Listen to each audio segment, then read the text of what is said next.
Let's say you want to own your own practice. Should you start one from scratch or should you buy someone else's? Each has their pros and cons generally, and each has their pros and cons for you. My guest today helps his clients get to the answer that makes the most sense for them, and he's going to give us a taste for how you can do it too. I'm Carl White, principal at Mark Advisory Group, which is a healthcare marketing agency, and I'm also the host of Practice Care. The mission for both is the same, and that's to help private practice owners stay private. Usually that's what they want anyway. But I just think care is better when the provider owns the practice because that's when they get to make all the decisions, clinical and otherwise. Sometimes they conflict, sometimes they don't. It's better when the same person owns both so they can make sure everything's best for everybody. My guest today is Joe Lessard. Joe is a partner at Professional Business Management, a healthcare practice management and accounting firm in the Northwest Chicago suburbs. He has been with PBM since 2009 and a principal since 2020. He's attained designations as a certified public accountant, health practice advisor, and as a certified healthcare business consultant. He believes in rolling up his sleeves and is usually on site visiting his clients' operations firsthand. Joe's responsible for all accounting and payroll services, as well as personal and business tax returns for his clients. He helps them review operations and day-to-day aspects such as HR, employee benefits, retirement plans, collections, billing, and patient interactions. Every client has different needs, and that's why Joe's commitment to his clients' needs and his customer service are what he prides himself on. And we are recording just at the beginning of the tax season. So, Joe, thank you for carving out some time to come on Practice Care. Of course. Thanks for having me. It is good to have you back. You've come on here before, always Yes. interesting topics, necessary topics. This one is just the same. But before we get into it, I want to hear a bit more about you. That was a bit of a short bio, just sort of the facts. So fill in the gaps for us. Help us get to know you a bit better. Sure. Yeah. So a little bit about our firm, Professional Business Management. We have been around since 1932, and our sole focus is healthcare providers. So physicians, dentists, veterinarians, that's all we do. And so providing that service to these individuals makes us puts us in a good position to really provide deeper insights into running your practice. And we are not just accountants, we are consultants by nature. So we do more than just the tax return and having those boots on the ground with how your operations run really makes it invaluable. And that's what we do. We help our clients really do what they do best, and that's being a good physician, being a good dentist, being a good veterinarian, really helping you guys, our clients, practice without having to worry so much on the business side of things. Yeah. One of the things you guys say about yourselves that I like is that you're going to hear from us more than just a tax time. Yeah. Insights, you can't predict when a good insight's going to come. So better to be talking more often than trying to time them just a tax time when nobody's really paying attention because they're just trying to get their taxes done anyway. So Absolutely. throughout the year, good. All right. So we're talking about should you buy a practice you want to own? So should you buy an existing practice? Should you start your own? Big topics. So let's just jump in kind of at a high level. And let's start with starting your own practice. Let's imagine that's what you're thinking. Give us like an introduction to the pros and cons. Well, starting your own practice is a noble idea. I think everyone wants it to be their own and put their own mark on things. And starting your own practice allows you to do that. You're not stepping into a practice that has their own skeletons in the closet. Mhm. You want the office to look a certain way or have a certain flow or set your own policies from the scratch. That's the way to do it. Is starting your own. And again, that's usually why people go into it, is because they want to do things their way from day one. Yeah. Okay. What about the downsides? You got to work to make the money. The Yeah. patients come in, right? Yeah. If you're starting from scratch, you really have to market, or you have to have a loyal patient base that's going to follow you. Yeah. Because again, you immediately open the doors and you have to find ways to fill your schedule so money can come in. Yeah. And then just to you said, a loyal patient base that follows you. So my head flashed to, correct me if I'm wrong. So you're working as an employed physician, dentist, whatever, somewhere else. Then you go to move and open your own. You'd like those patients to follow you, but it's not that easy, is it? I mean, Mhm. the host practice where you're leaving, probably doesn't want them to leave. So, Yeah, right. you know, The FTC still allows, so the whole thing got struck down. So the non-competes and non-solicits are still in place. I'll talk briefly about that because I mhm, think it's important here. Um, you know, non-compete, a lot of businesses will have non-competes in place because they don't want you opening up shop right across the street because yeah, you'll have a lot of patients that will likely follow you then. mhm, So usually they have a certain mileage restriction, and the more densely populated, the mileage restriction is a lot less, maybe a mhm, couple miles. mhm, Whereas if you're in the western suburbs of Chicago, your mile restriction might be 10 miles, 5 yeah, miles. yeah, It's a lot farther reach. Most of them will always have a non-solicit. mhm, What's the difference between non-compete and non-solicit? The easiest way, and I'm not going to pretend to be an attorney here, right, but the easiest thing here is a non-solicit is you can't solicit patients. You mhm, can't solicit employees to come join your practice. right, You can't be going out and trying to bring people over, is the mhm, easiest way of saying that. mhm, right. And so there's your patient base, which I think, non-compete or not, I mean, it sounds fair. You Yeah, learned on their turf. Um, you, it just sounds fair to me. yeah. I mean, yeah. Okay. So that's high level starting your own practice. What about buying? I mean, you referenced a couple of things. So ups and downs of buying somebody else's practice. Yeah, I would say about 2/3 of the clients that I work with um, would rather buy Hmm. than start up. Hmm. And the reason you buy is because day one, you already have patients in the door. Yeah. That's the big thing. And you potentially are paying more for that. Um, but or maybe not, right? Yeah. I wonder if you do the math, like, It just depends on the yeah. practice. I think a lot of people go in thinking they want to buy a practice because you have income coming in immediately. Hmm. But I will recommend for any listener out there is don't go into this thinking you're only going to do one and completely shut the door on the other. Don't Hmm. go in thinking you're going to buy a practice and don't even think about starting a practice. Hmm. That's what I see a lot of people do. Or They just like, think this is it. Yeah. they're so narrow focused. I'm going to go buy a practice because I know I can see patients and I can bring value and all that good stuff. It's great. But if you look on these brokers' websites, what's out there, the really good ones go really, really fast. Hmm. And so what's left? There has to. You're trying to look for a diamond in the rough. You're trying to look for the perfect practice Yeah. that makes sense for you to buy, but that may not be out there. Yeah. It What are some usually isn't. What are some tells that you see to go, I know it's for sale, but red flag over there. What are some red flags that you've come across that go, I don't know about that one. The biggest one is declining revenue. Mm, Usually when a practice is valued, they look at the last few years of performance. mhm, And so if revenue is declining over the last 3 years, that's a red flag. mm, If number of new patients are on a decline, another big red flag. mm, Um, if um, if overhead cost, the cost of running the practice is higher than mhm, industry average, another red flag. mm, And you're looking to if you're looking to buy a practice, you're looking to buy one that you can step in, immediately transition from old to new doctor mhm, and provide something that the old doctor can't do. Because now you are bringing value to that practice. mhm. Either A, you can do procedures that the selling doctor couldn't do, Yeah. and so now you're instead of farming out those services or referring those services out to another specialist, Yeah. you can now do them in house. That immediately provides value. Right. Right. Do you see, maybe it's a mix, but buyer comes in, like the buying model is, I'm going to buy, the current, owner is going to sort of shortly thereafter leave. And it's like sort of I'll call it a clean break versus sort of maybe a couple of years of transition or something.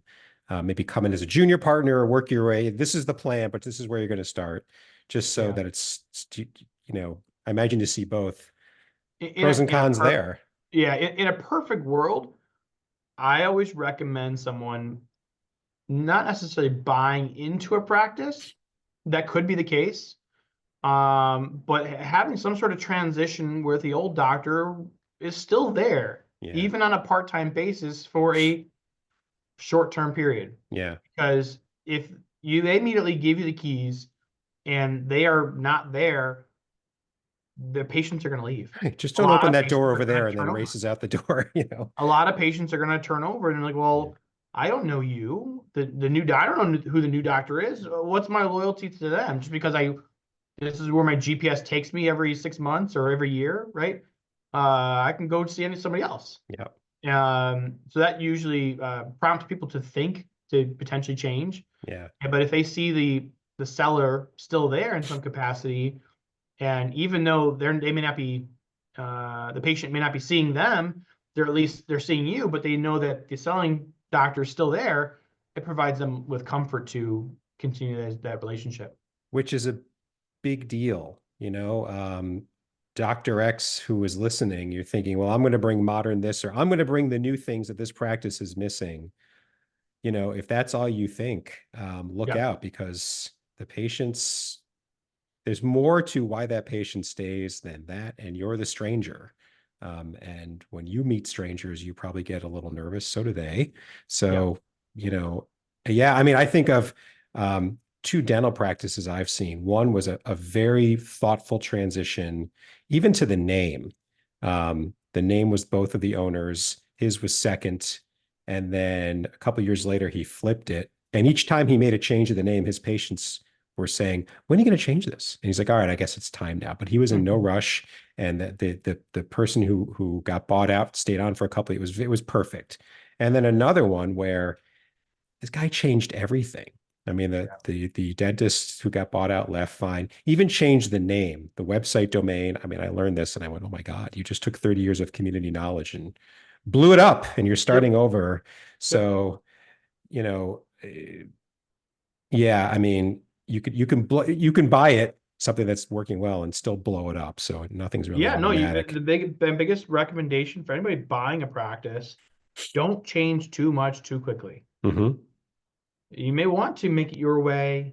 You may want to paint the walls, but again, I mean, as simple as that. Don't Yeah, change too much too quickly because patients will leave. yeah, Uh, yeah, there's so you would literally have if the seller's having certain office hours in the evenings, and you're like, and come in and buy it, and you don't want those, well, that could be their the biggest thing for a lot of patients. So now you don't have evening hours or Saturday hours or Friday hours. They yeah, they may want to just leave right away because of yeah, that. yeah. So you said two-thirds buy something. So that means the other third starts something.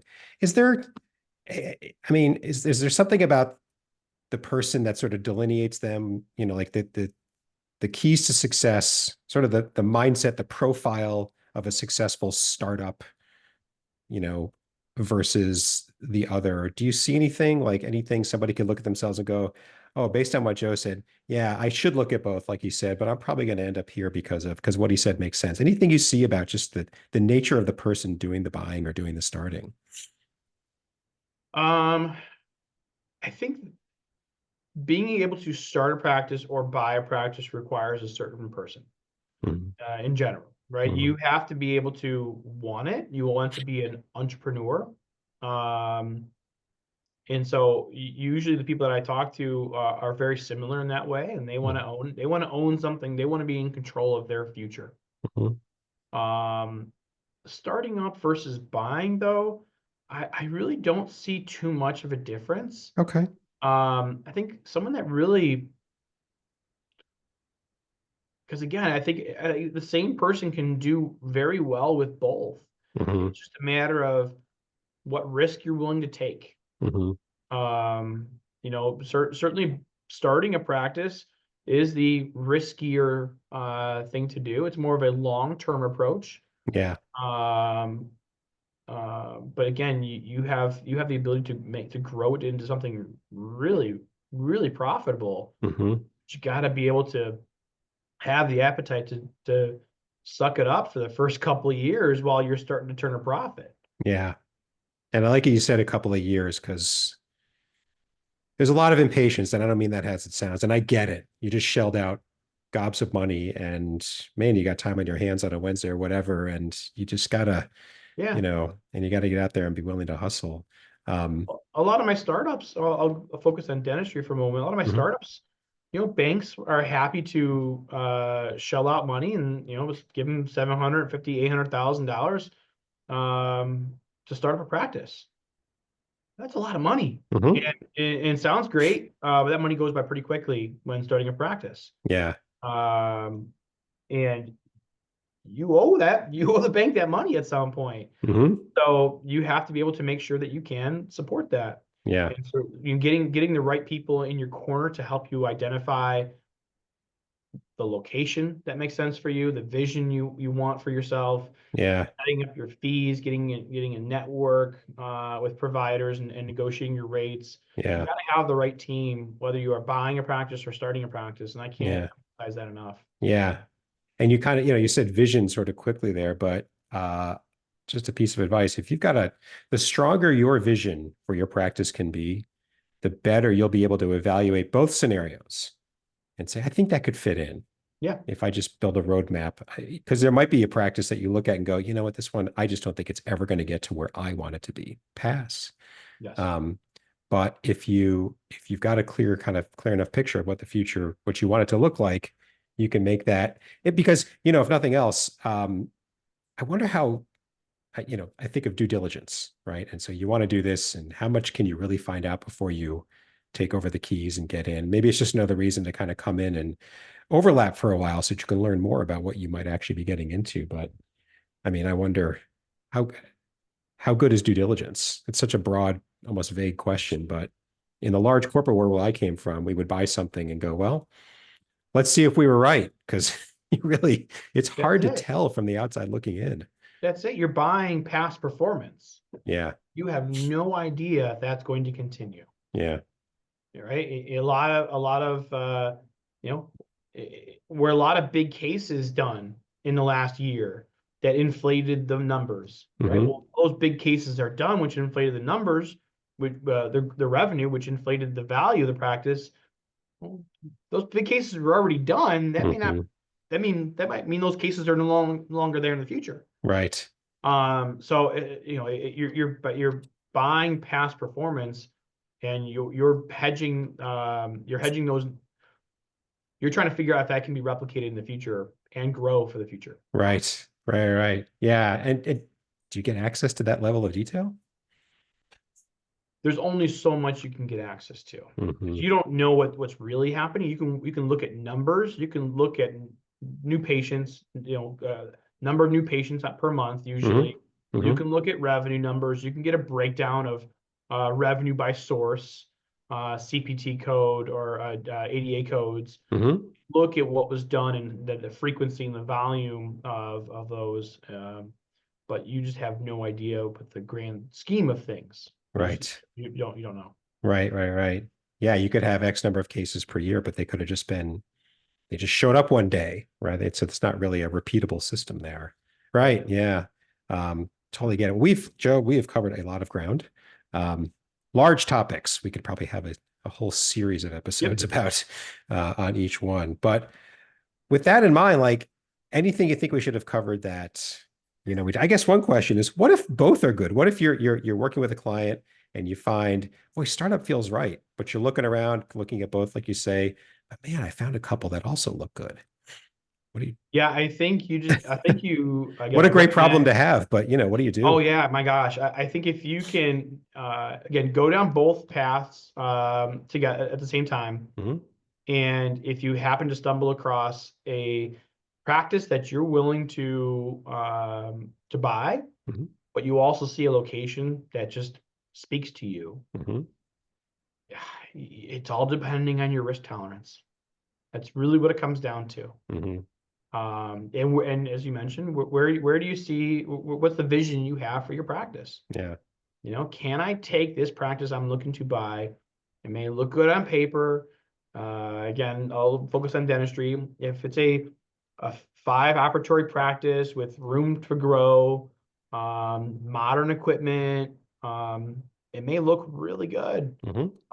But again, usually those practices that checks off all the boxes cost a lot more, Mm. right? So that keep that in mind versus, hey, and of course, costing more means more debt and more risk that way because you have to pay that debt back Mm-hmm. versus starting smaller but having the opportunity to grow, Mm. right? You may start a practice that has a smaller footprint and you may have the opportunity to grow into 5 operatories, but only start with 3 because that's what you don't need to spend all the money on all the equipment Right. right away. Right. And so usually when I'm comparing the same kind of practice, starting versus buying, starting you can start small but grow into it and have less risk. Yeah.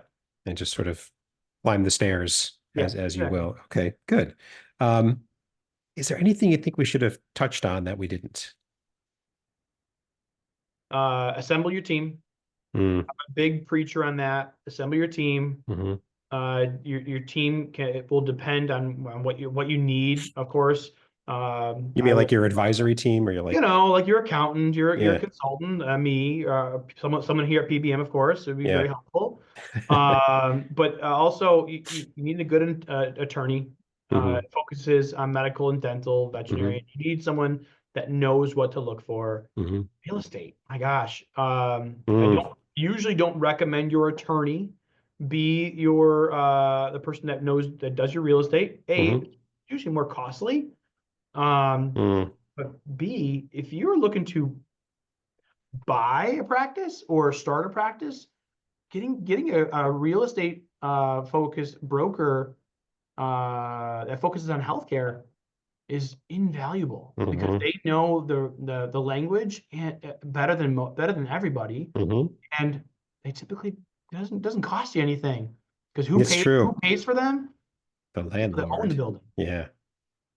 So get them involved. Hmm. A banker, I mean, you're gonna need money Hmm. usually. Hmm. And having someone that's focused in the healthcare space Hmm. also crucial because they're gonna know what makes it successful, what to look for, and whether that practice is Hmm. worth what they're asking. Hmm. A broker, a practice broker, Yeah. also very valuable. My gosh, Hmm. I've worked with many over the years, and helping you decide whether that path to buy or start, it usually starts a lot with them. Hmm. They're gonna be the ones that are gonna help you walk down both paths simultaneously, and then if, at some point, which Yeah. path makes the most sense. Is there a rule of thumb, like how long should you give yourself? I just wonder if people just kind of rush it a bit, or like there's a lot to learn, and you listener, maybe you've never done this before, which just makes the learning curve, larger. Um, I just, rash Yeah, decisions here just feel like awfully consequential if they're really bad. I think buying a practice is a shorter window. Um, and I'll go explain why. Hmm. But it may take a while to find the practice. Yeah. That's where the time is spent. Yeah. Once because it may not be out there, and chances are it's not out there. And so you either have to wait to find the perfect practice, Yeah. or you find something that you see value that you can make it to what you want, and Hmm. that just takes time. Yeah. So get involved, talk with brokers that can help you find the right practice. Hmm. But usually I recommend people are looking 6 to 12 months before they're looking to start something. Okay. And that's when they're saying, all right, now I'm ready. I'm ready. I'm going to start seeing what's out there. Yeah. Usually it's about a 6 to 12 month process. Okay. Um, Buying, kind of a similar timeline, but for different reasons. You're trying to find the right place to set up shop. And Hmm. your vision for that might be different. You might want something where it's a standalone building. You may want something in a strip mall. Hmm. Way you need to find something that has good visibility. That's the main thing. Hmm. And a real estate broker, practice broker can really help with that. Hmm. Um, and so once you find the space, Yeah. you got to build it out. And Okay. depending on which municipality you're working with, There's a lot of red tape that you will likely have to jump through, and a Hmm. build out can take 6 to 9 months, If depending it's on smooth. Yeah. depending on the scalability of it and what's involved. Is it Yeah. a 3 operatory practice that you're building out, or is it a 6 operatory practice? Or Hmm. depending on what kind of equipment, a veterinarian practice will take a lot longer. It just, medical, maybe not as much because there's not as much plumbing involved. Mm-hmm. It might be more equipment based, the tables. Hmm. But again, it just really depends on what you need to get it going. Um, so again, I would give yourself, if you're looking to start a practice, about a year. If you're Wow. looking to buy a practice, 6 to 12 months. Okay. All right. Good. And so let's imagine, final question before we wrap up. We've caught the attention of listeners and they're saying, he's right. I've been thinking about this. Sometimes people just get stuck at the starting line. It's a large thing. Should I buy? Should I start? Where would you recommend they get started just to kind of get off the starting line and get moving? Listen to podcasts like this. Mm, I think it's important to just gather as much information as possible to find out what you want. hmm. Usually people will work somewhere as an associate and start to understand the um, what it's like from a practicing standpoint. Right. They usually get the itch to, hey, I want to do this my way. I want to Hmm. do it on my own. They usually get that itch, and then it's really starting to, listen to something like this, reading blogs, and I think it's really important to see, talking to your colleagues, your fellow classmates about, Yeah. hey, what have you guys been doing? Getting some real life experience of what it takes Yeah. to figure out what path you want to take. Yeah. And then again, it's assembling your team and start to go down that process. Yeah. Yeah. And I'd throw in there, get clear on the vision thing. Yeah, What do you see for the future? If somebody will ask you, so, how do you want to make this practice special or different, or why are you doing this? Um, no judgment on your answer, but it needs to be clear yeah, because once you have clarity, you can, like I said earlier, you can start to fit the options that you see in front of you. That could fit, that won't. And there's more that you have to decide on, but that's a big one. So yeah. So Joe, good advice. Thank you.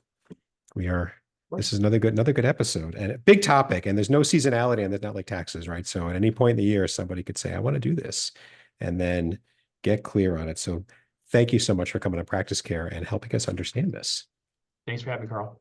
Absolutely. And a couple of points before we wrap up. First, the contact information for Joe is going to be in the show notes of this episode. So anybody who wants to contact him, now you've got another way to do so.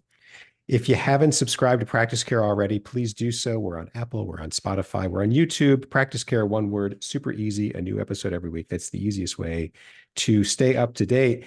And if you'd like to be a guest, you're someone like Joe or I, and you help private practice owners stay private and thrive, or if you're a private practice owner yourself, you've got some experience on the business side of private practice. Either way, we want you to come on Practice Care and share your knowledge with the world. In the show notes for Joe's episode and every episode, there's a link, a couple of clicks. Tell us what's on your mind so we get you scheduled as soon as possible. Thanks very much, and until next time.